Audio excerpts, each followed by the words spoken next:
Boozed contains adult themes and language. Listener beware.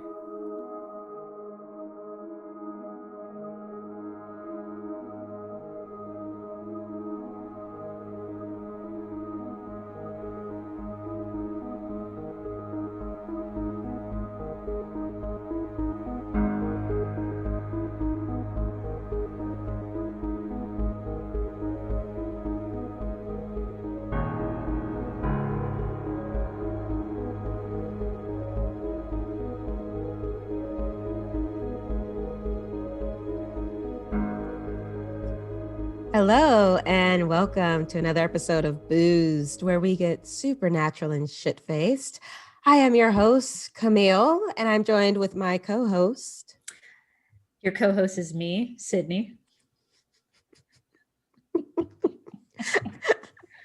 You're just determined to make me laugh every time I you do am. that.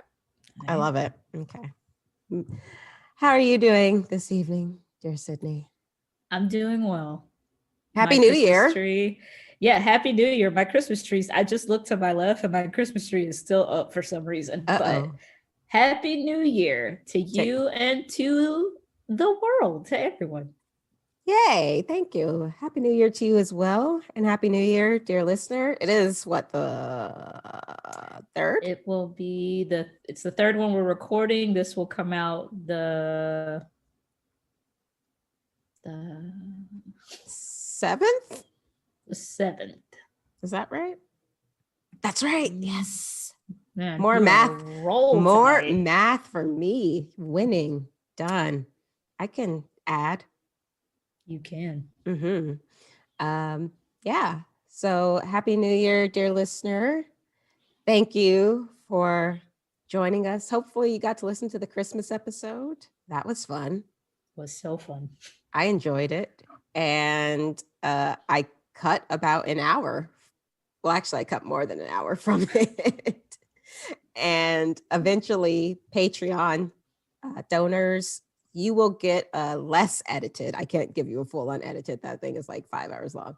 I will give you a less edited version, an extended director's cut. Shall we call it a director's cut? I like that. A director's cut of the Christmas episode. Yes, where you will hear how Sydney feels about a particular Hollywood personality. It's very entertaining. Very entertaining. So make sure if you would like to get that extra commentary. It's highly entertaining, I must say. Become a Patreon donor. You can do so. Our lowest level is $2 a month. And Patreon, I believe, is still doing the special where if you sign up for a year, you get a month free. Additionally, you can always support the show by subscribing, sharing, liking on social media, following on social media, and most importantly, if you're an Apple Podcast listener, which I know most of you are because of analytics, you should leave us a 5-star rating with a written review. And that will help us climb someone's chart, anyone's chart. Maybe we'll chart this year. That's our goal for this year. What do you usually set some sort of New Year's resolution or goal? What is your New Year's tradition? I feel like I used to try to make, I used to try to keep it small, like keep it to like 3 things that I felt like I could reasonably stick with. And I think in my later years, it always sounds funny when I as say you've that. aged. As I have aged, I've kind of just been like, you know what? I'm not gonna put like, because I think I end up putting too much pressure on myself on the other side of that if it's not like perfect. And I think like it's not about like strictly nailing every single goal you had. Just like maybe it's just you like starting to do whatever it is you want to do in that new year. So I think that's where I am now. Just like if I'm trying to, like I did not do my arms and legs today. I was supposed to do some arms and legs. But you know what? I went for a walk and I was like, you know what? It's still in my brain though. I know that I want to be doing that, so I'll be doing it. And you still got physical activity. And I still got physical activity. Exactly. Some fresh air, which is more than what I got today. You're gonna stick your head out the window tonight. I'm gonna stick it. Yeah, I'm just gonna crack the door for a couple of minutes once we're done recording, Just and get a few huffs. breathe in whatever air is out there, and call it a day. Then go lay down because I'm pretty sure I'll be a little tipsy by that point. How about you? What are your New Year's aspirations now and then? That's a great movie. Now and Then. I love Christina Ricci, and Devon Sawa. It's a good Devon Sawa. Now I could always get behind Devon Sawa. Oh, okay. Devon Sawa. Like, yes. I too was a girl in the 90s. I mean, I'm a girl now too, but like, you guys know what I meant. Right. You guys know what I meant. Growing up in the 90s as a girl. I too saw Little Giants. Okay. So. Yes. We all know who the Fridge is. We all know who Casper is. We all know whoever the boy's name in Now and Then was. I know Christina Ricci's character was named Roberta. I know that. The boy's name didn't matter. He was not the point of the story. So anyway, for New Year's, I did used to make, the traditional resolutions. And then I moved into doing goals. So I would do maybe like 8 to 10 goals that I wanted to accomplish that year. I felt that was a better mental practice, and kind of like to what you were saying, as long as you can see that you're working towards something, then that's better than just, some arbitrary, I'm going to work out, blah, blah, blah, So I would start setting goals, and there were a few years where I completely crushed it. And then I stopped crushing it. And so I moved away from goals. And the last couple of years, I've done vision boards with our little group of our little woman empowerment group that we had there in Dallas, Fort Worth. We did some vision boards for a couple of years, and those were pretty neat. I will say nothing that I put on the vision board came to fruition. As it usually goes. I mean, I don't know. Kanisha was crushing it. She said like most things on her vision board came true, but she is a hardworking woman. So I believe I just saw her on I don't remember what commercial it was, but I had like the Leonardo DiCaprio pointer finger right at the TV. Yeah, no, the woman has the powers. Well, I will say one has the powers of manifestation and spiritual acuity is on point. But then she also just works her ass off, and she's very, very talented. So all props to Kanisha. She said most of the stuff on the vision board she made the very first year she made them, because she hadn't heard of them before I mentioned it to her and explained to her what it was. And she said like most of the stuff on her first vision board came true. And then I think she said the second year she did it, a lot of it came true as well.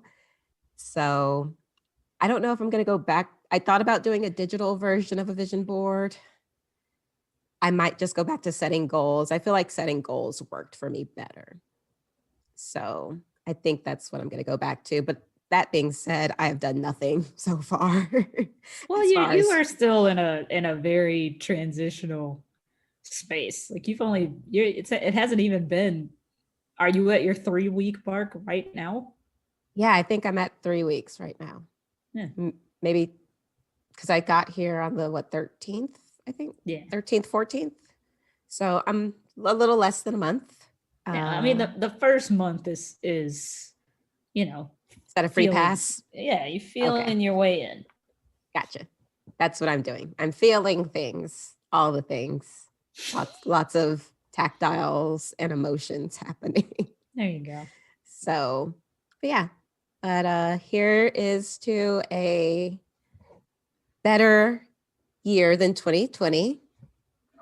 Cheers. Yes. Toast to hopefully what will be a calming year. Let's just have a calming reset of a year. Nothing big has to happen. Let it just be.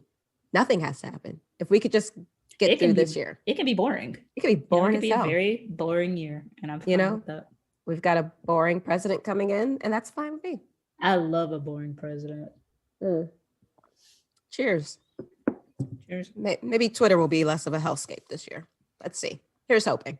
Oh, I don't see that. It's too late for Twitter. It's the point of no return. I mean, Dionne Warwick is now like Twitter royalty, and I'm worried she's gonna live long enough to see herself turn into Twitter trash. That's not gonna be a good day. It's not. What is that famous tweet that it's like there's one main character of Twitter every day, and hopefully you are not it? What are you drinking this fine day, Sydney? I'm drinking. So I didn't have very much to choose from today, but I had a little bottle of Gentleman Jack that was put in my Christmas stocking. So thank you, Santa. Yes, thank you, Santa. So I've used a little bit of that tonight, and you Patreon subscribers can see my boozed glass. Ooh, this one is just for us, though. Yes. This is exclusive. It is very exclusive. So. Thanks to Kate, who was a guest on this show. She did the episode about the Reed Hotel. I'll be here for a while, I think is the name of that episode. So yeah, give it a listen. Thank you, Kate. This is a very nice stemless glass that I will probably not break. Let's hope it remains intact for as long as possible. What are you drinking? So I decided to have a little bit of fun. I've been drinking a lot of red wine lately. And I do have another bottle of red wine in there, but I've also been holding on to this margarita mix. And it's so I'm kind of throwing it back. I had some street tacos today, some chicken street tacos with some cilantro lime crema. And now I'm drinking a margarita. So kind of taking it back to Texas while I'm, my third week here in Atlanta. And it is I think it's Texas Republic is the name of the brand. They do these margarita mixers. And this one is the pineapple jalapeno. So it has a bit of a spicy kick to it, very sweet. Oh. And I am drinking it with the Patron tequila that made me sick last time. But I'm hoping since it's mixed, I will not feel like I'm going to vomit. But I have had 3 already. This is my 4th. Whoa. No, not 3 full. Not 3 full glasses. I've had the equivalent of 3 margaritas based on their mixture. Okay. Which is 2 ounces of mix with 1 ounce of tequila. Gotcha. So this is technically tequila number 4 is what you're seeing here. The remainder in this glass is number 4. So I'm feeling pretty good. I'll bet you are. Feeling nice. I gotta stand up. So stand make up. Sure it all stand flows. Up. Move around. Get it from the. Oh God, you guys gotta subscribe to Patreon. Okay, you're gonna want to see this. Please don't. Donate directly by emailing me instead, please.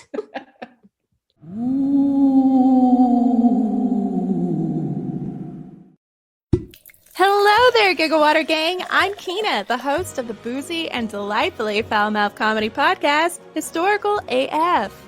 I'm a nerdy public historian that is joined by a special guest each week to deliver funny, weird, spooky, and morbid historical nuggets you never knew you needed in your ear holes. Past topics have included the magical manhood of Russia's Mad Monk Rasputin, my hot take that aliens did not build the pyramids, serial killers that both my parents happened to meet as children. Listen, I know what you're thinking. Keena, how do you even exist right now? Also, who was it? All right, I'll tell you. Spoiler alert, it was Sean Wayne Gacy and Mark Allen Smith. Anywho, we can't forget the spooky. I've covered topics ranging from the ghost of Anne Boleyn to the night marchers in Hawaii. Don't look at them, guys. If you do, you have to strip naked and you have to lay on the dirt. Them's the rules. You can listen and subscribe to Historical AF wherever you get your podcasts. You can also follow on Facebook, Instagram, and Twitter at Historical AF Pod. And finally, you can check out the website for links to listen, sources, because citing is sexy, photos, and more at historicalafpodcast.com. Okay, bye!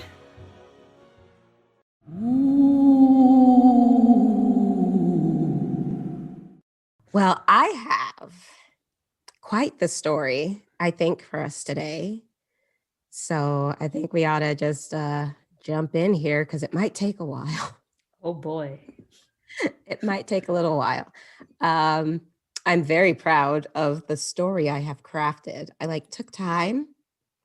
I actually didn't just copy and paste from Wikipedia today. I did a little towards the end because I was running out of time, but most of it I free wrote after doing some research. And I think I will post, well, no, I don't think.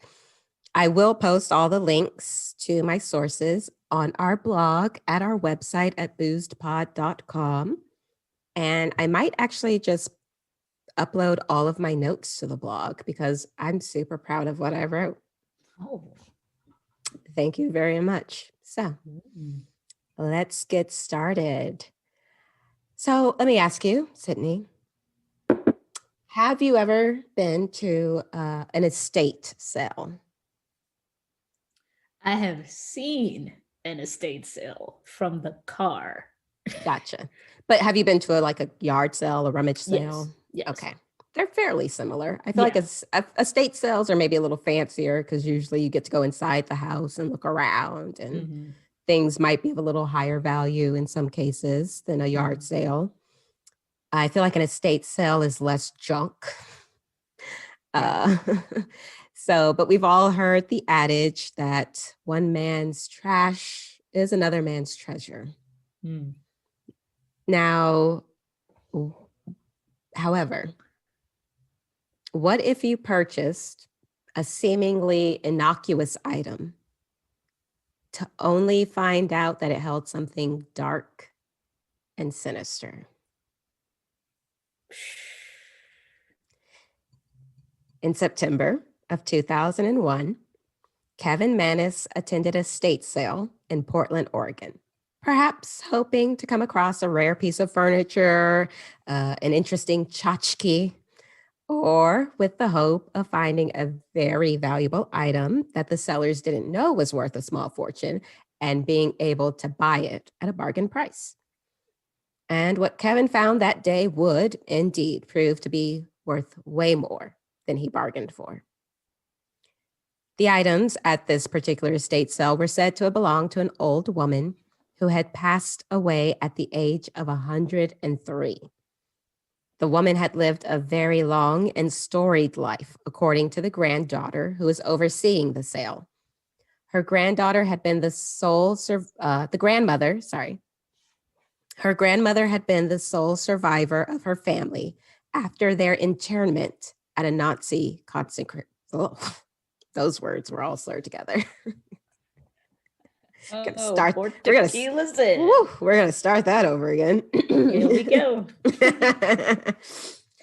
Her grandmother had been the sole survivor of her family after their internment at a Nazi concentration camp.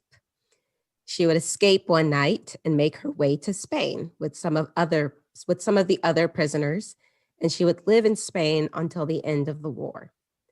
Looking for a new life and opportunities, the woman decided to immigrate to America. And before departing, she purchased a small wine cabinet to add to her few belongings that would make the long journey. Now, Kevin, having just purchased the cabinet, was moved by the granddaughter's story and actually offered to return it to her so she could keep it. He even offered to let her keep the money that he had just paid for it, so that the item might remain within the family. But the granddaughter declined rather fervently. So Kevin left that day with what he believed to be a rare family heirloom. He took it to the small furniture refurnishing shop he owned at the time, and he thought he would refinish the cabinet and provide it as a gift to his own mother.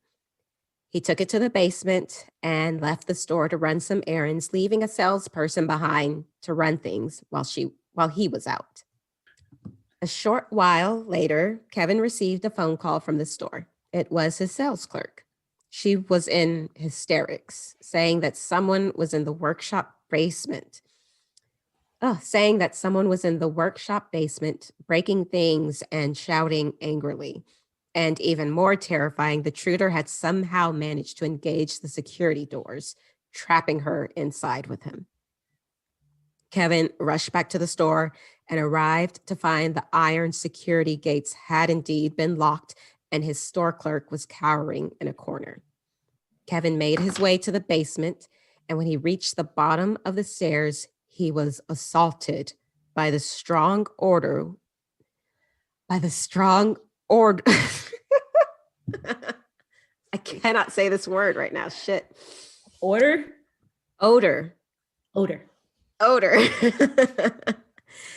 And he was assaulted by the strong odor of what he could only relate to cat urine. The lights wouldn't come on, and as he advanced into the darkened room, he could feel the crunching glass shards of the fluorescent light bulbs under his feet.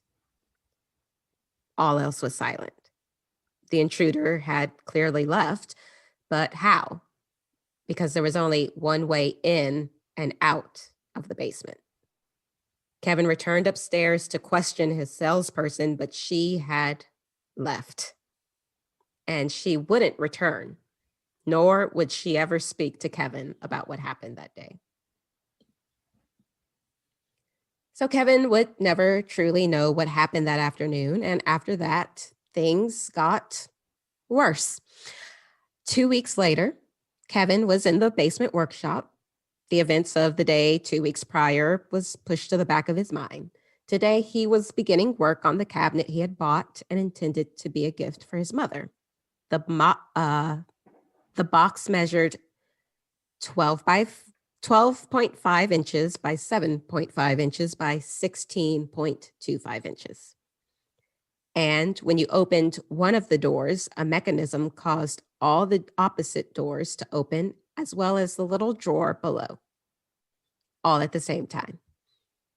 Inside the cabinet, he found one 1928 U.S. wheat penny, a 1925 U.S. wheat penny, a small lock of blonde hair bound with string, a similarly bound small lock of black or brown hair, a small granite statue engraved and gilded with the Hebrew letters that spell out the word shalom, one dried rosebud, and a golden wine cup, and a peculiar looking black cast iron candlestick holder that was ornate with octopus legs. Kevin suddenly recalled more of what the granddaughter had said when he made his purchase, that her grandmother had kept the box on a high shelf in her sewing room. It was always kept shut, and the old woman had warned everyone to never open the cabinet. Kevin decided that these items might be something traditional or sentimental that the family members would want. And so he put them aside, thinking that he would return the contents to the family at a later date. He carefully cleaned and refinished the cabinet and prepared to present it to his mother for her birthday. When she came to the shop for their celebratory lunch, he presented the cabinet to her. While she admired her new gift, Kevin stepped away to attend to some business. A few minutes later, a store worker came to him, panicked, and said that something had happened to his mother. They rushed back and found her sitting in a chair near the cabinet. Tears were streaming down her face, which bore no expression. She did not move and could not utter a word. After getting to the hospital, they discovered that she had suffered a stroke. Now, it would be a while before she regained the ability to speak, but in the early stages of her recovery, she would use alphabet to communicate. When Kevin visited her just a couple of days after the stroke, she spelled out N-O-G-I-F-T. No gift. Kevin, thinking that she had forgotten and was teasing him about not getting her birthday gift, assured her that the box would be waiting for her when she returned home. She then became visibly upset, and she spelled out HATEGIFT,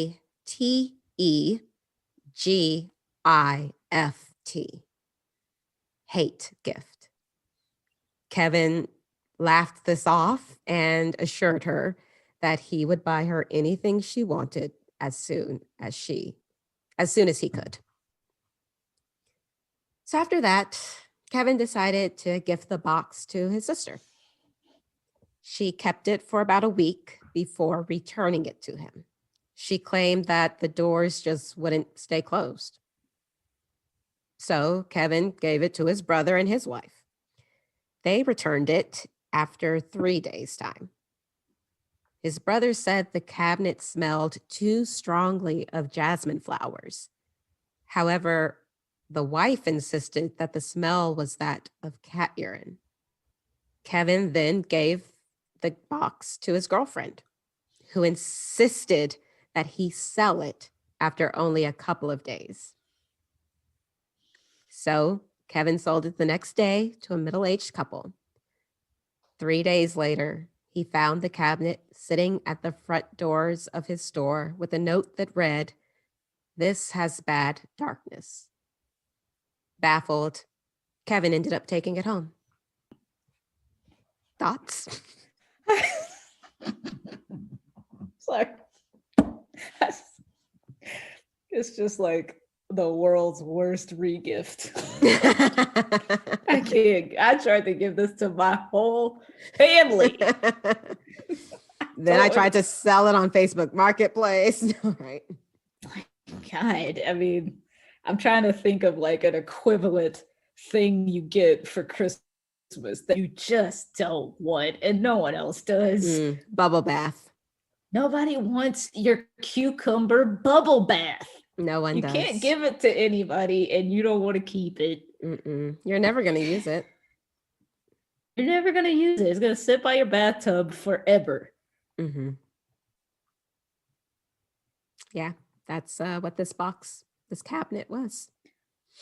I have more questions, but I'm going to let you continue, as I'm sure more will be revealed. Okay, good. Right, so baffled, again, Kevin ended up taking the cabinet home. Then things got even worse. The night he brought the cabinet home, Kevin began having a strange, reoccurring nightmare. In it, he would find himself walking with a friend. And at some point in the dream, he'd find himself looking into the eyes of the person he knew. It is then that he would realize that there was something different, something evil looking back at him. At that point in the dream, the person would change into a gruesome, demonic-looking hag. This hag would then proceed to beat Kevin savagely. He then awakes, and on numerous occasions, he said he would find bruises and marks on his body where the old woman had struck him during his dream. Some time passed, and one evening, Kevin's brother and his wife spent the night at Kevin's home. The following morning, Kevin's sister-in-law complained of having had a nightmare, one that she could recall having had a couple of times before. Kevin and his brother were frozen in shock as she described the dream. The same dream that Kevin had been having. The same dream that Kevin's brother had had before, too. Kevin, on a hunch, called his girlfriend and asked if she could recall having any nightmares recently. She described a nightmare with a hag, just like the others had experienced. Kevin then felt the hair on his neck stand on end. How could this be possible? How could everyone have had the same dream? And why did it seem to occur at the times when each person had had the box in their own homes? More time passed as Kevin struggled to put the pieces of this mysterious box together. He then began seeing strange shadows in his home, but not just him. Guests that came to his house also claimed to see a figure, somewhat cat-like, darting around the home at times. Kevin, distraught, finally put the cabinet in a storage shed. The same night, he was awoken by the shed's smoke detector. When he opened the shed doors, there was no fire, not even smoke, only the smell of cat urine. Confused and frustrated, Kevin did what most people do these days. He decided if he could find any information about the box on the internet. He searched long into the morning hours and fell asleep at his desk. He awoke from the recurring nightmare by what he described as the feeling of someone breathing on his neck, and was engulfed instantly by the smell of jasmine flowers, just as he saw a large shadow sweep out of the room.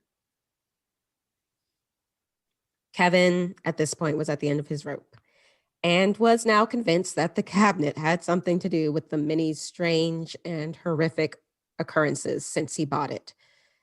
But what exactly had he purchased at the estate sale? Thinking back, he recalled that the woman at the sale saying her grandmother referred to it as a Dybbuk box. He once more recalled how the grandmother had told the family to never, ever open the box. The woman at the sale had also said that her grandmother never revealed what was inside the box, instead spitting 3 times between her fingers whenever asked. Hadn't he even offered to open it then and there so that she could take what was inside? Yeah, and she had refused, stating that she wanted to respect the wishes of her grandmother. And now that he thought about it, the woman not only declined every single offer he made to give the box or its contents back that day, she had nearly broken down in hysterics, practically screaming at him, "No, no, you bought it, and you made a deal." Did the woman know then that the box had something dark and destructive? And what was Kevin supposed to do with it now? So he listed it on eBay, as you do. In the listing, he recounted the story that I just told you of his experiences with the Dybbuk box. Since he had become the owner of it, he ended the initial listing with the following, quote, "I would destroy this thing in a second, except I really don't have any understanding of what I may or may not be dealing with. I'm afraid that if I destroy the cabinet, whatever it is that seems to have come with the cabinet may just stay here with me. I have been told that there are people who shop on eBay that understand these kinds of things and especially look for these kinds of items. If you are one of these people, please buy this cabinet and do whatever you do with a thing like this. Help me." Nothing? Shall I continue?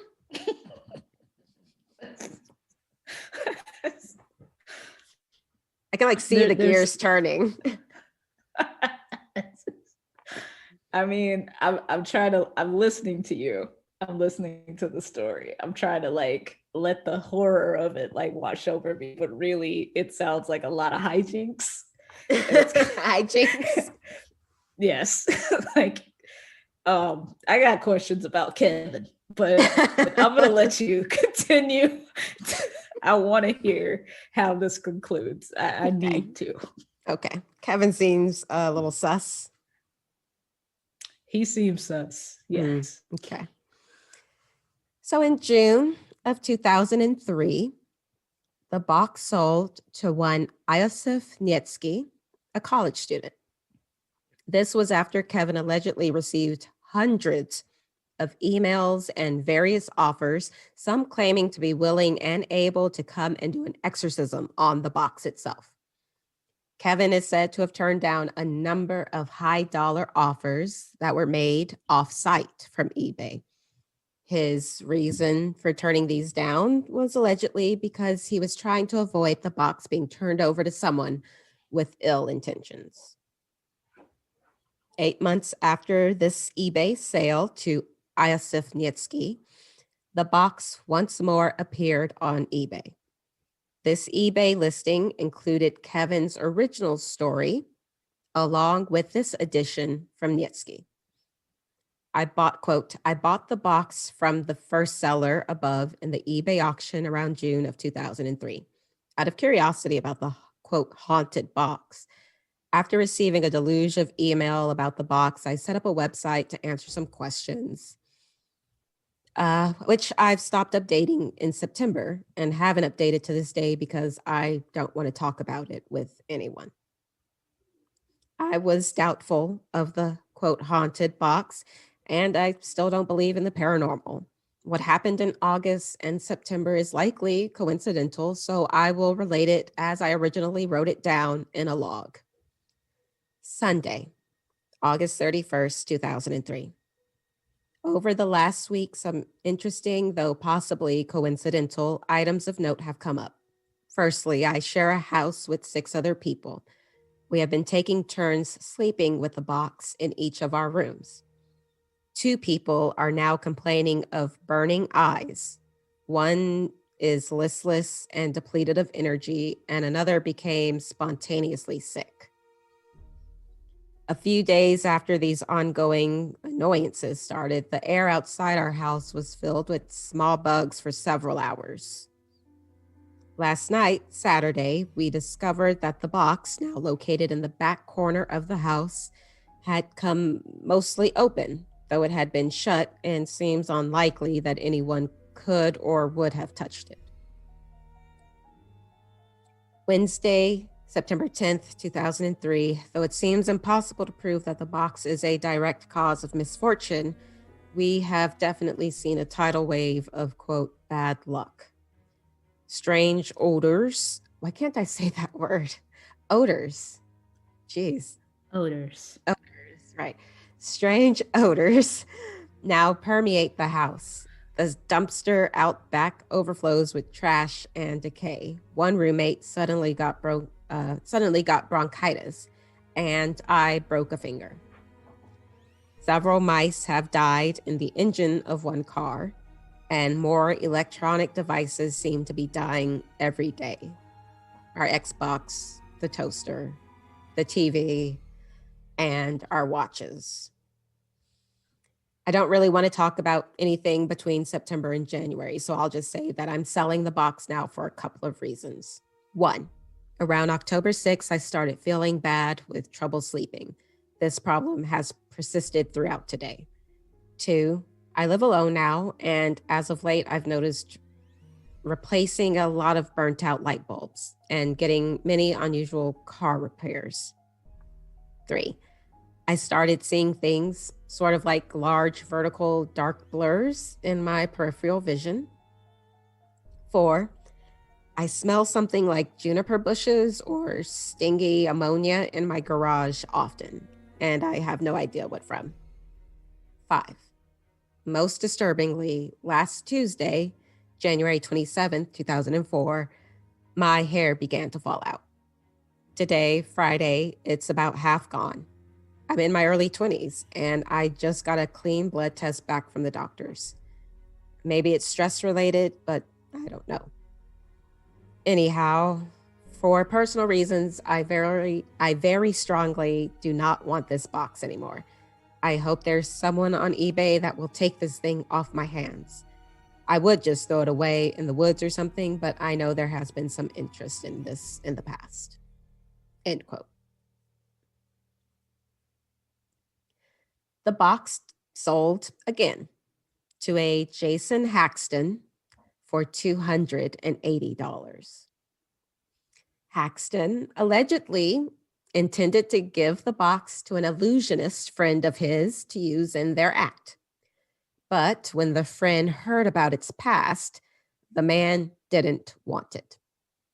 Haxton considered himself to be a man of science and didn't believe all the supernatural stories about the box, so he kept it. But soon his health began to decline. He complained of stabbing abdomen pain, restless sleep, coughing up blood, welts, and having woken up to his eyes being pulled with blood. His health declined for months, and then Haxton had the box tested for any substances that may lead to illness, but the results came back negative for any substance that would result in his symptoms. Haxton's son reported seeing a black flame move through the room and disappear into a wall. The elder Haxton then simply tried to get rid of the box by hiding it in an abandoned home nearby. Months later, he returned to the basement hiding space to find it surrounded by dozens of venomous centipedes and scorpions. There was also a mysterious white mold-like coating that had seemed to consume and kill all of the spiders and their webs. After some research, Jason Haxton then sought the help of rabbis to have the box resealed. Rabbis told him that to reseal the box, he would have to construct an ark made of acacia wood. It's like, it looks kind of like that word acai. Spell it.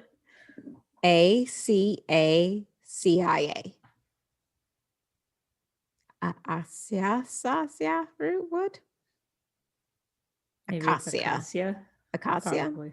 Okay. Probably. We'll go with acacia. Acacia wood from a single tree, and to line the box with 24 karat gold to contain it. They told him that this would have a calming effect on the box. Apparently, this was a success, and he took the freshly resealed box and hid it in a secret location, which he would not reveal. However, he did later donate the box to Zach Baggins of Ghost Adventures to display in his Las Vegas museum. Baggins, after that, teased multiple times that he would open the box for his broadcast, but didn't do so until about June of 2020.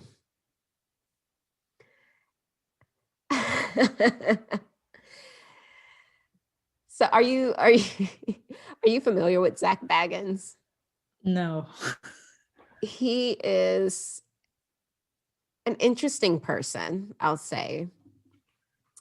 So I guess around what year was, I don't know. Back when I watched a lot of ghost hunter shows, this is when the show Ghost Adventures kind of popped up on the Travel Channel. And it's led by Zach Baggins, who looks like the douchiest frat boy you've ever seen in your life. Like affliction shirt and all. Of course. Whereas a lot of like Ed Hardy, it looks like, or used to. And his like bros. And they would do like the paranormal investigations that you see on a lot of TV shows. However, like they were so extra, like just extra with it. I don't like everything they do seems fake. And it just seems to give these types of like paranormal shows a bad name, in my opinion. Allegedly. That's just me talking. I only watched maybe 2 episodes of his show. And again, this is when I was watching a lot of those shows all the time. I watched a few episodes and I was like, I cannot watch this man. Also, his voice is really weird. So I watched a video before we started recording of him opening the Dybbuk box this year. And you can find it if you Google Zach Baggins Dybbuk Box Daily Motion. It's on the Daily Motion platform for free. Otherwise, you have to pay for it, of course. And again, it is just extra. He's like, I am now doing something profound. And I'm making this voice because his voice just sounds ridiculous. I don't know if maybe it was just this recording I didn't look at any other videos of him talking, but his voice just has this ridiculous sounding timbre to it. I don't know. It's like weird, kind of slow, deep. It's just odd. He's like, I just did something profound by opening the Dybbuk box. It's like, no, you opened the Dybbuk box, you idiot. And then he's like talking about like, I just felt something come over me like a strong, powerful drug. And I was just like, okay, I can't, I can't with you, sir. I can't. So, but if you want to watch him open the box and make a lot of claims about what happens after he opens the box, him and his friends, it's entertaining to say the least, or the most, either way. Sure. So, yeah, but that is the story of the Dybbuk box. That was very interesting. Good. Yay. It's like a movie about this is either terrifying or it's hilarious. Well, it's you can nothing in actually watch a movie based on the Dybbuk box. Okay. I believe it's either produced or directed by Sam Raimi. It's called The Possession. It was made in 2012. It stars Jeffrey Dean Morgan and Kira Sedgwick, of all people. Sure. Yeah, it's produced by Sam Raimi, who is like kind of a horror icon. So I would be interested to see this movie, though, actually. Where can I watch it? Watch now. What happened? Where is it? Where? Oh, McAfee security blocked me. Never mind. Probably for good reason. Oh, you can watch it on Sling if you have a premium subscription to Sling or Amazon Prime. So maybe I'll watch that sometime this week for funs. You should. For Watch funsy. it for fun. Yeah. Sure. So yeah, it is a movie. Well, it has a movie based on the story. I can't tell you what the movie actually is about. Sure. This story, I thought about the Mummy.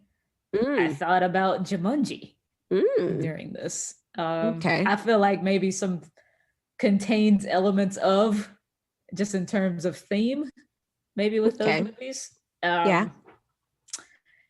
This is all based in true events. Quotation marks, yes. Okay.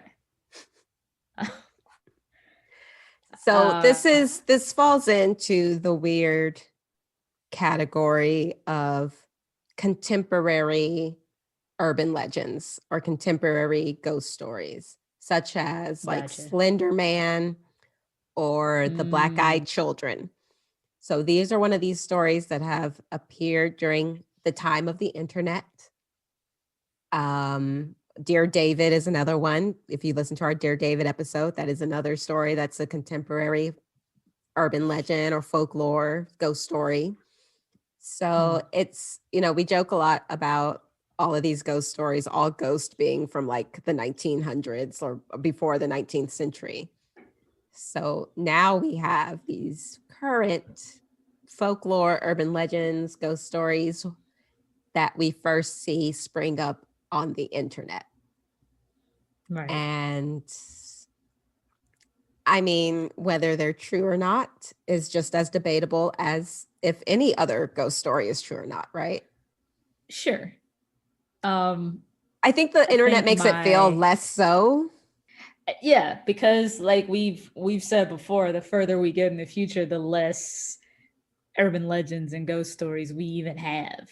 All the monsters are amongst us. Right. We know who they are. We know their names. We know them. We know their names. It starts with a T. And it starts with an M. And an M. Mm-hmm. And another M. Ends with a cruise. And that guy too. But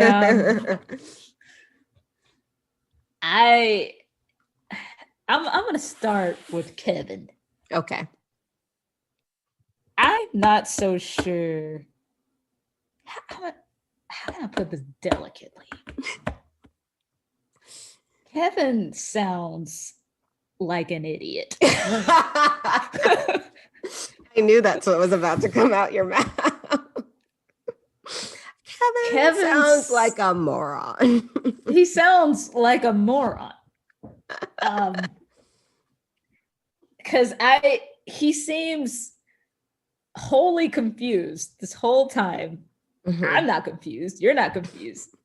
Let me give this box. First of all, what kind of Mother's Day gift is this? It's an antique wine cabinet. What's she nice gift. gonna do with it? She will put her drinks in it. Like if you look up like wine cabinets or drink cabinets, they're actually nice gifts. They can hold your bottles of liquor and they can hold your glasses all in one nice little cabinet. Okay, as long as they're not haunted. Right. That is a big stipulation. Mm-hmm. You give it to your mom. Mm-hmm. She's so terrified at whatever she's just seen, it sends her into a stroke. She tells you no gift. And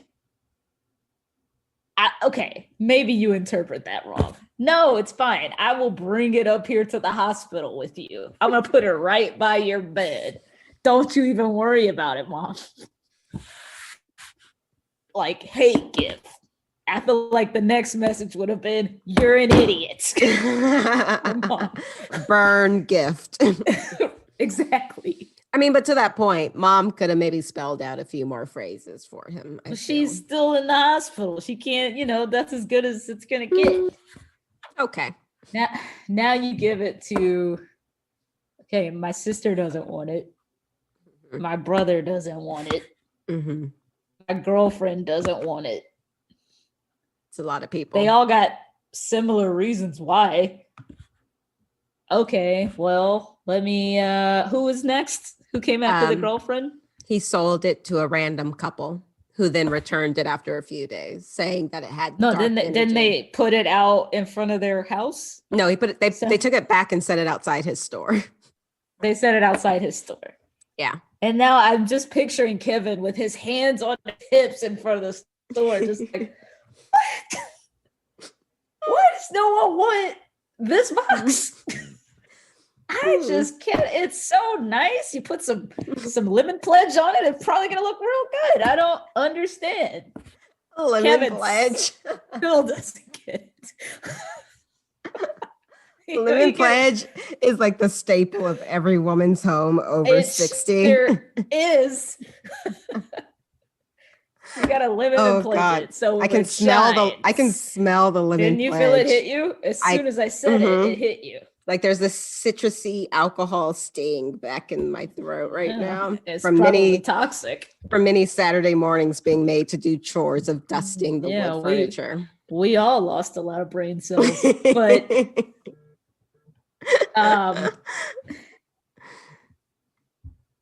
he's still not getting it. So not clicking. Okay, I'll put it on eBay. Well, he put it in his house next. Oh yeah. I keep it. I'm dreaming about hags, right? Mm-hmm. Mm-hmm.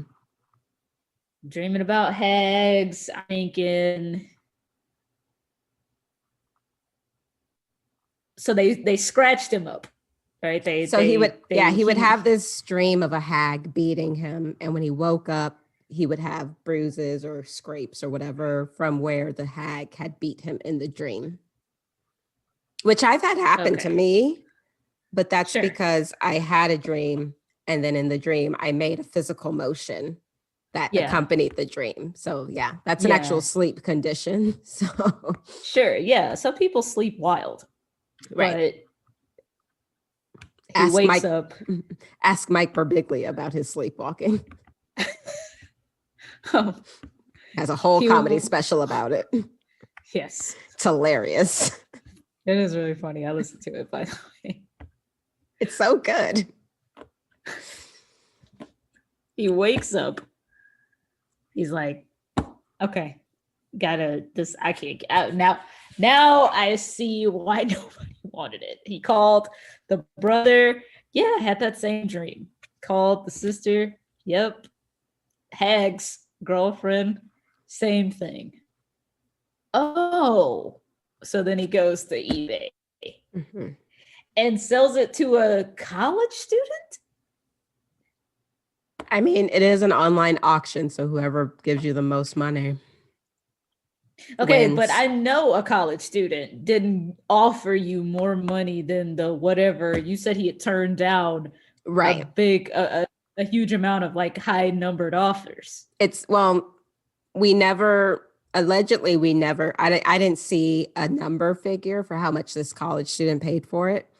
But allegedly, he had received a lot of personal emails of people saying like, hey, I want it, but I'll pay you, but I won't pay you through eBay. I'm not going to bid on it. I'll just buy it from you. And he allegedly never discloses what his highest offers ever were. But allegedly, he got a lot of them. And some of them from some very distinct people who said they could help him out or do very certain things with the box. I don't know. But it's not very clear who his offers were coming from. But he spoke to this college student. The college student bid on it. He then had a conversation, I guess, via email with the college student being like, hey, I mean it. This box is fucking weird. It's haunted. Are you sure? And the college student was like, yeah, give it to me. Just send it. Hurry up. And that was that. Okay. Now, I'm going to come off of Kevin for a second, because this is pretty much that's how he's done with the story now. Yeah. And on to the college student who's we've already established. Yeah. We've already established that Kevin's an idiot. It took Kevin way too damn long to figure this out. I don't know why he tried to kill his whole family, but it took him way too long. Or maybe it was his plan.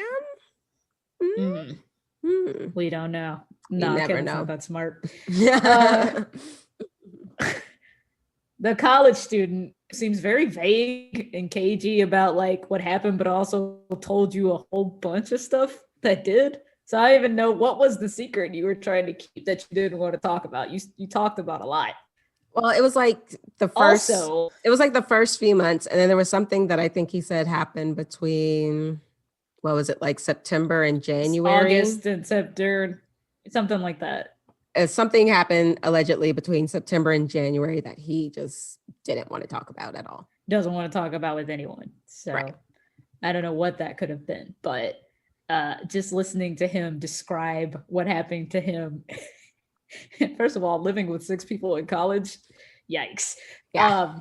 Second of all, everything that happened to them, bronchitis, broken finger, these are just things that happen in college, guy. Okay. Also true. Yeah. Hair falling out. These are just things that happen in college. Okay. Sometimes weird smells. Gonna be real weird smells. Early patent baldness is a thing. Yes. It was probably the stress. He's saying that he still doesn't believe it had anything to do with it, but I'm guessing he's like, just in case, let me just get rid of it. Right.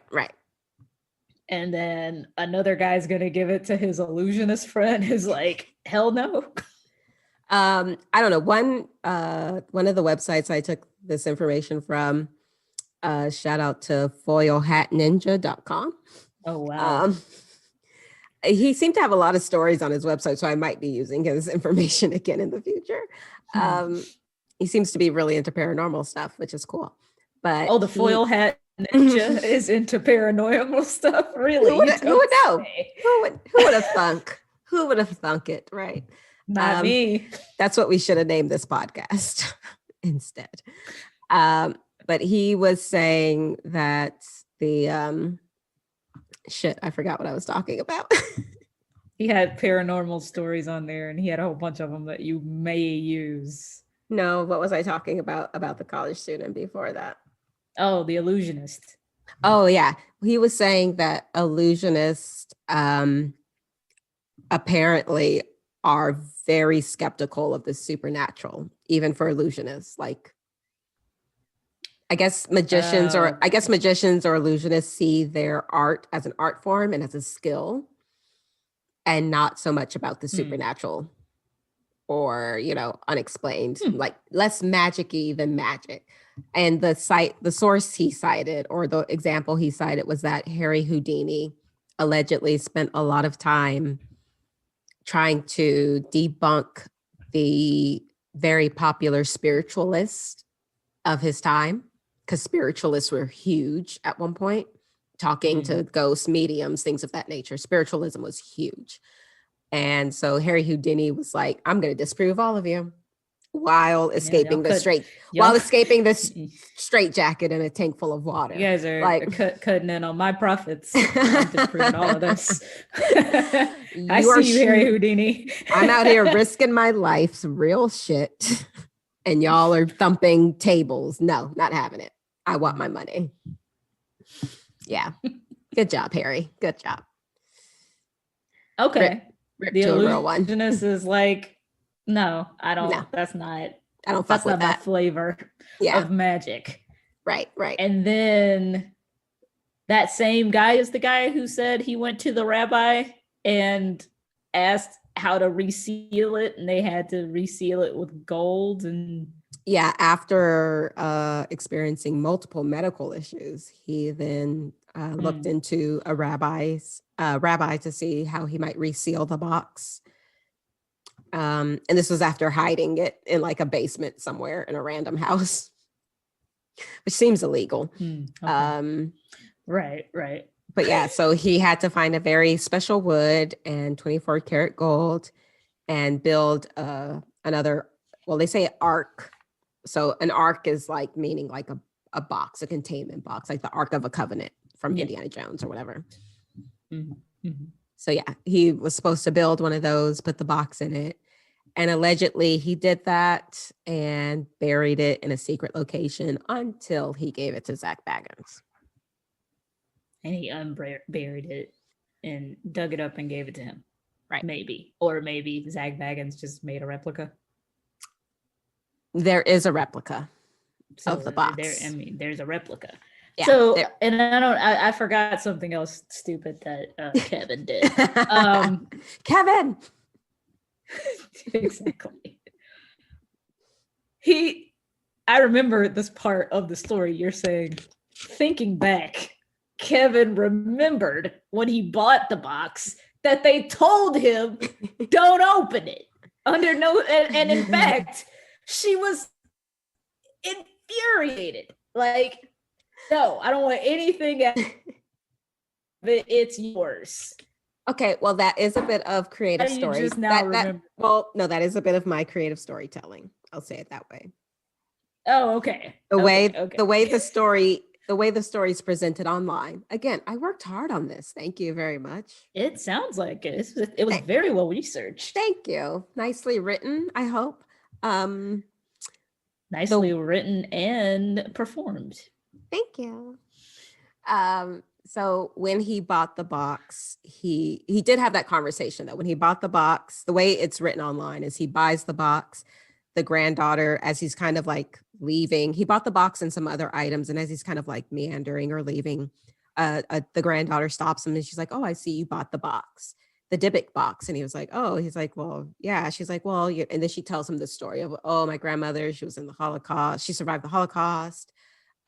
She came to America from Spain. She bought that in Spain, but she always kept it away from everyone where no one could really reach it, especially the children. She never opened it. In fact, anytime we asked her about it, she would do that whole like spitting on your fingers and saying, never talk about this box. Never, never, ever open it under any circumstance. And so he heard this story and he was like, oh, well, this kind of seems important. Would you like it back? Like, did you mean to sell this? Like, I'll give it back to you. And she's like, no, don't. It's fine. And he's like, well, no, really, like, you don't even have to give me my money back. He's like, I'll just give it back to you. It seems like a family heirloom, something that you might want to keep since she like bought it from Spain and she immigrated, like seems pretty valuable. And she was like, no, really, like, no, you take it. And then he kept kind of like offering to give it back. And she just got like kind of indignant with him. She's like, you bought it. You break it, you buy it, kind of like. Oh, sales are final. They're final. Yeah, she like. Man. Well, she knew something. She knew. She may She have had to know. She may have known something. She knew something. In the original story I read, the grandmother had asked to be buried with the box, but Jewish tradition didn't allow for that, so they didn't do it. That's the story he was told. So, what did we say was in the box again? You said it was hair and a cup. 2 locks of hair, a golden cup, a candlestick holder that had like it was made of cast iron, and it had like these octopus leg details on it. There was a 1928 wheat penny and a 1925 wheat penny. And then it also had inside of it this little granite statue that had the word shalom written in Hebrew on it, and 1 dried rosebud. Now, you didn't say whether any of that was in there when the grandmother got the box. It's kind of implied that she bought this box, let's say as a new box. You know, she was about to leave Spain. She bought a box. And between the time she bought it in Spain and between the time she, you know, I guess had other grandchildren in order to like be able to tell to stay away from the box, that she had put these items in there. It makes it sound like she bought it as a new item. So these are things that she would have had to put in it herself. Because it sounds like there lies the part of the story that we need. Mm-hmm. Like, what are these items that are containing other things or other memories or souls or whatever, and they're in the box, but the box has to stay sealed. If it gets out, then it's like all hell breaks loose. Yeah, it has to be contained. And that really is the main part of this story that we're missing, is what really happened before Kevin bought it. What may have happened between that time that this woman bought it and between the time she either filled it with something or until she died. Okay. All right. Yes. Yeah. Those parts of the story are important. I would be curious to know why they did not bury the box with the grandmother, if that's what she asked. That also leads me to believe she knew something. Now you're yelling at me when I had said you could even keep the money. You could keep I don't even know how much Kevin paid for this. I'll just leave it here with you. If he had just dropped it and ran, then what would have happened? I guess they would have just found some other sucker to buy it. Clearly, they didn't want it. No. And allegedly, they didn't bury it because that wasn't part of traditional Jewish custom to be buried with any type of possession, I guess, or specifically that kind of possession. I know there's very specific rules around Jewish burial. So then why not just bury it in general on its own? I don't know. It feels like kind of like Jumanji and the Mummy. If you just leave these things alone, everyone's fine. I mean, but let's say you're Kevin. You buy this box, and then this lady is acting weird at the estate sale. And it said that he just wrote off her behavior as being a part of her grief. Like, okay, well, she got really upset all of a sudden. Maybe she's just really upset about her grandmother dying. Kevin's not putting things together the way I would be putting things together. But also, I'm at an estate sale. You're talking to me about how this box has something to do with concentration camps, and you're screaming at me to take it with me. That's when I automatically know it's haunted. Do you though?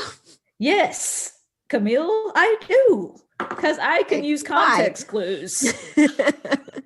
Well, yeah, if you know the rest of the story, you can. No, all I need to hear is estate sale, concentration camp. This is yours now. We don't want it back. That's it. And now Okay, I'm just gonna carefully put this down. So Oh, nice, babe. Thank you for the lamp and the thermos. This is all I need. And then just walk out. That's it. I love that your items of choice are a lamp and a thermos. That's what you buy at a estate sale. I feel like you buy jewelry and furniture at estate sales. I mean, I'm gonna look for a good thermos because some of the ones back in the day can hold some heat for a while. This is true. Although I do have an Asian made one that is amazing. Yeah. Amazing. Clearly, Kevin didn't put the pieces together. How come Kevin's the only person who didn't realize the vibes were bad in the box? I would say, however, when you start pulling things out and they look like witchy shit, then you should probably be worried. He had to have had it for at least a day before he gave it to his mom. Oh, no, he had it for like, I think it said a couple of weeks before he started working on it. So the first day he brought it home or into his workspace, that's when the store clerk freaked out. All the doors were locked. The lights were all burst out. That was the first thing. But she said that there was an intruder. So he's thinking someone broke in, caused all this havoc, and terrified my worker, even though he couldn't really put the details together and she wasn't talking about what she saw or didn't see. He chalked it up to it being a person, like someone broke into an antique store. Okay. I mean, it wasn't an antique store he owned. It was like a furniture refinishing place. Anyway, furniture refinishing. They could refurnish it too. Also. And I mean, some of that stuff can be valuable. My uncle does that. And he talks about how he'll buy something for $50 and sell it for $600 because whoever the seller is doesn't realize the value of it, which is probably why he was at an estate sale in the first place. Maybe there was an intruder. They break in and they start as an intruder does. They're knocking stuff around and they open that because it looks valuable. And maybe that's why when he came back, he smelled the cat urine. And Possibly. that's what set it all in motion. Now it's been opened. Because I'm sitting here trying to figure out why this box waited so long to attack Kevin. Well, I mean, he himself didn't open it until 2 weeks later because that's when he started to fix it up to give to his mom. It doesn't say in the original, because he's gifting it to his mom. You have to open it to fix it, to polish it, to lemon pledge it. You have to open it to see what's inside, make sure there's not any cobwebs or dead bugs inside, old liquor. I assume carrying it around, he could hear stuff rattling around in there. So he had to know something was in there. This woman just gave you this whole story and it got hysterical about why she said never open it. Okay, but and now you're whipping out lemon pledge and wiping it down and getting the cobwebs out of there. Okay, but you bought it from a woman who seemed hysterical from grief, who told you about her grandma saying, don't touch this box. How many things in your grandmother's house has she told you not to touch? A lot. And exactly. I didn't touch it. Of them. Exactly. So that's not my grandma and you're selling it. So therefore it must be fine for me to touch and open it. No matter what you say, your grandma told you. Your grandma was 103. That's why you need to listen. Okay, but he listened and it didn't apply to him is what I'm saying. The rules did not apply to him because it wasn't his grandma. She didn't say he thought the rules didn't apply to him. She didn't say my grandma says it's cursed with evil. No, she said my grandma just told us never to open it ever. And she would do an anti-curse move by spitting on her fingers. I mean, she's an old woman from Spain. It's like Sophia Petrillo. It's all Sicily, 1902. Old women have weird stories and traditions. You just say, okay, grandma, and you move on. That's all you do. Not this time. Okay, well, that's you, clearly, not Kevin. Okay, fine. I still think Kevin is a little. He's not the best crayon in the box, but Yeah, I guess you go, yeah, maybe she's just sad, Mhm. it's probably fine.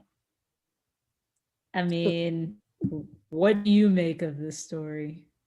What was your take on it when you were doing all your extraneous research? I I have heard about the Dybbuk box before. It's harder to believe because it's contemporary. Mm. That's just that's what it is. I mean, the only history we really have of anything like this is based off an eBay posting. So it's just like the Dear David. The Dear David thing was really creepy. You have pictures of it. I mean, it was super creepy, that episode. Like, I audibly gasped when she showed me one of those pictures. However, then you learn the guy is like this animator and he sold the story for a movie. Yeah, I So will say eBay kind of sucked all the fear out of the yeah, story. it kind of cheapens everything, right? When you get the internet involved. So Yeah. but so that to that degree, it's like, is it impossible that this happened? Of course not. It's not impossible. Is it improbable? Yes, it is improbable. I do believe, though, that an object can hold some sort of energy or, let's say, spirit. Who knows? It's all possible. I think the internet makes it harder to buy into to some degree.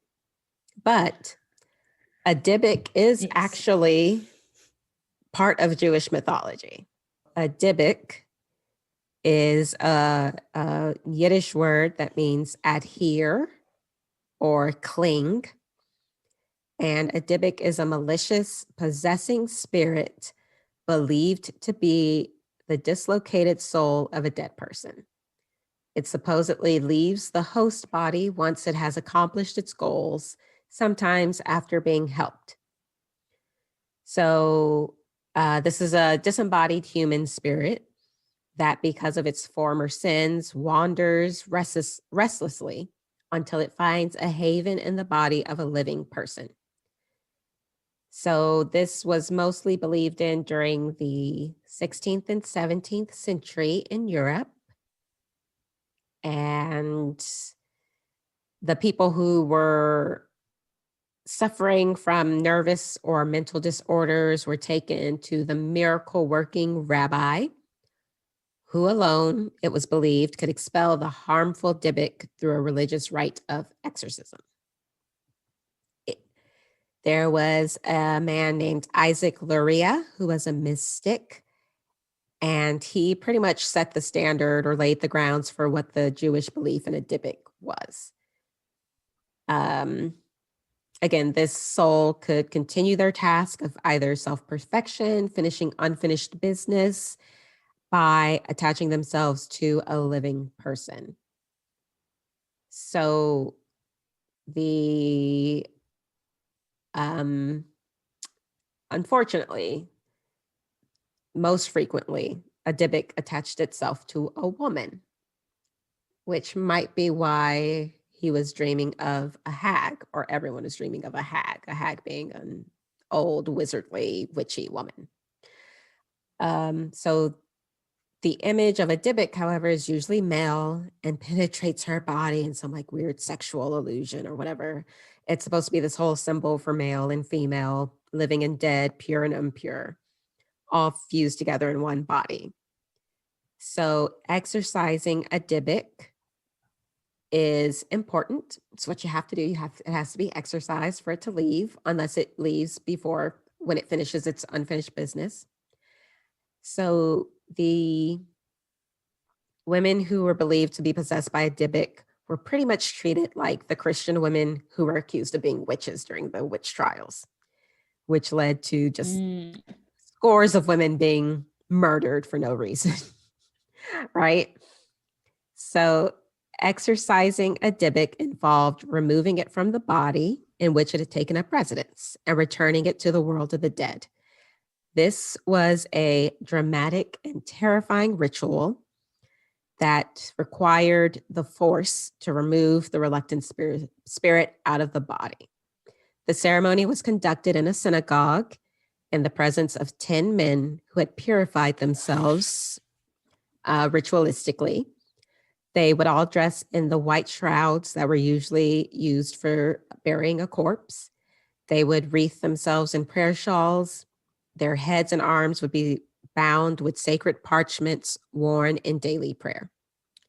The exorcist would speak directly to the Dybbuk, listing all of the offenses that the soul had committed during its human life, which might include apostasy, tale-bearing, suicide, murder, or ritually deviant conduct. The exorcist would both cajole and threaten the Dybbuk. With the Dybbuk aware that it was in trouble, the exorcist would appeal to its better nature, ask it to leave, and then the ark in the synagogue, which contains the Torah, the rolls of the Torah, would be opened. 7 of the scrolls were removed. 7 blasts were blown on 7 ram's horns, and 7 black candles were lit. Curses were proclaimed, incantations recited, and 7 different combinations of the 42-letter name of God were pronounced.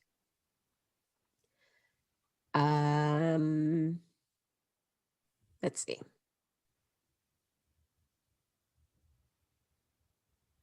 Yeah, so that's it. But there was also, it said there was also a prayer carved into the back of the box, which is said to be a Shema, which is a Hebrew prayer. And it translates roughly, very roughly, to hear, O Israel, the Lord our God, the Lord is one. So it's called a Dybbuk. It's called a Dybbuk box because they believe this spirit has attached itself to the box instead of what it would usually attach to itself as a person. Or maybe it attached itself to a person and it attached itself to this original woman, and maybe she was able to put its spirit into the box through some ritual that might have included all the items that she then put in the box. And that's why she told people to never open it. And maybe all the bodily stuff, all this is like them trying to find a new host. Like now we're out of the box. We're trying to encompass someone else so we can accomplish goals or whatever they need to get done. Right. I mean, I'm not going to say that that's not, I mean, like you said, improbable. Yes. Improbable. No.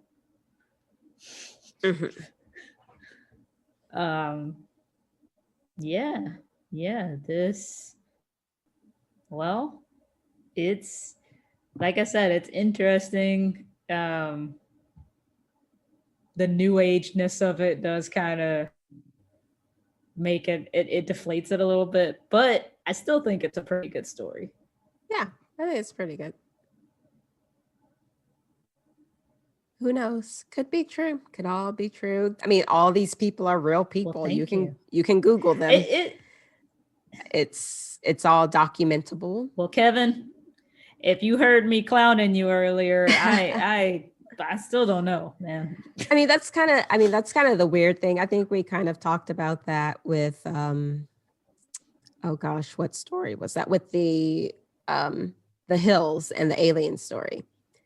Mm-hmm. It's one of those things where you kind of debate, okay, so someone had the initial reason to come up with this story. Kevin, he wanted to come up with this story to kind of get some sort of fame. People continuing down the path of the story by buying this box, because these are all real people with reputations and lives. Yeah. I think one of them is the curator of a museum. The second the third guy who bought it, what was his name? Haxton. He like curates at a small museum in, I think, Missouri.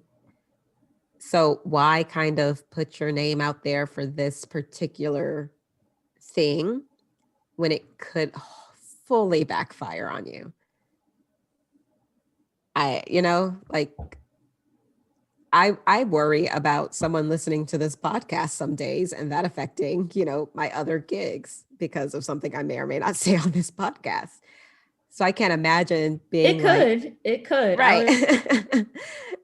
So I can't imagine being someone with like a better job than I have, being like, well, I'm going to pretend like this box is haunting me. That should go over well. Because I was also going to say that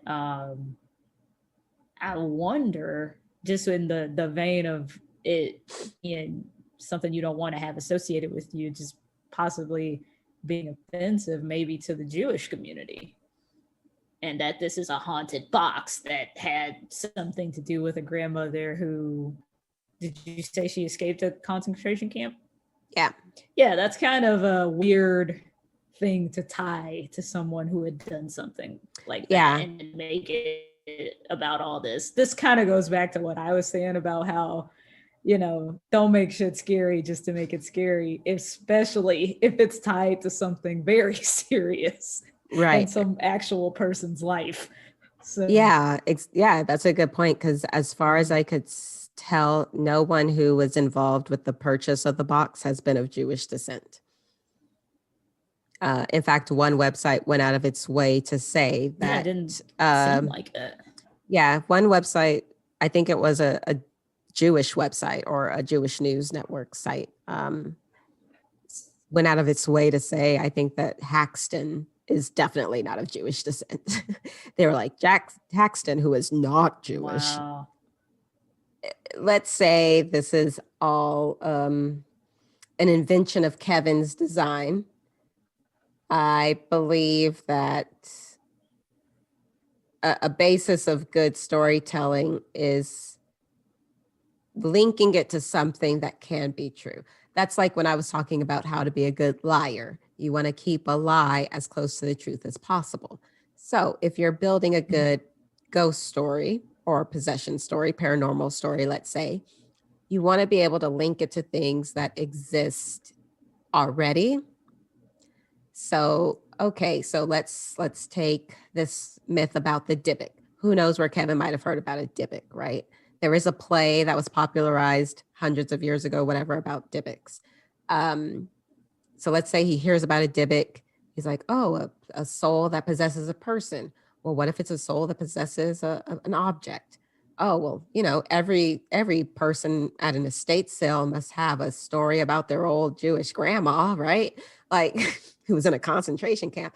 Like it's just so easy to connect. It's so easy. What I'm getting to is so easy to build a story based on little fragments of truth that can't be verified. Well, so, sure. I mean, if you noticed, we don't know the name of the people he bought this from. No. There's nothing that tied. There's one name that is mentioned. I believe the name is Havila. It's said to be the name of the old woman who originally bought the box, but even that can't be confirmed. That's kind of something that showed up at some point in the story. I couldn't attribute that to Kevin directly, but I know that by the time it gets to Zach Baggins, he's using that name. So it's one of those things where it's like, okay, there's little bits of truth here and there that make it, again, plausible, if not possible. And that's a good way to build a good ghost. It's like the ghost tracks. There was a train crash. Did it happen in San Antonio? No. No. But it did happen. It happened. Oh, San Antonio, you so silly. San Antonio Express News, you wild for posting that headline like that. Yeah, I mean, could be a fabrication. Some of it could be real. He could have really bought the box at a estate. I would believe that. As far as everything else and what was inside of it and all the rest of it, all that's where it gets a little bit shaky. So yeah. And of course, there's a few websites that go into detail to debunking every little bit of the box, from the construction to the things inside of it. If you're interested, I read one right before we started recording, which really just tore it to shreds. But so yeah, I think, but with any story that you get that's the paranormal, you have the two sides of the coin, and it just has to depend on what you're willing to believe and what you want to believe. And I think it's safe to say that things like this are possible. Whether this happened exactly this way to these exact people surrounding this particular box is where you get into the maybe, maybe not type of atmosphere. Yeah, the weeds. Yeah. A quality story nonetheless. Huzzah. So thank you, Camille, for your tireless research. I'm sure that everyone's going to be really happy to read your excerpts. Yes, thank you very much. I will post those on our blog at boostpod.com. I will fix the many spelling errors I noticed while I was reading it before I post it. And I will cite all my sources again at the bottom. So be sure to check that out. And if you are a Patreon donor, as mentioned earlier, you will get a video version of this episode. And I know I say this every episode and it never happens, so I apologize to our Patreon donors. I am still working on getting some more content for you all. It's a little difficult because of the way our format has changed. I have to rethink how I present some information, because I never intended it to just be videos and pictures of me and Sydney in our separate homes talking to each other via Zoom. It was supposed to be pictures of us interacting with guests and being in the room together and all of this, and that's clearly not the reality anymore. So but bear with us, guys. You yes. know what's going on. So. Yes, but if you are a Patreon donor, you do have access at certain levels. You get a special sticker that no one else gets. You get a special mug that no one else gets. And I will probably try to add something else in there sooner than later. So please, again, we always thank you for the support on Patreon. And we hope that some more of you choose to support on Patreon.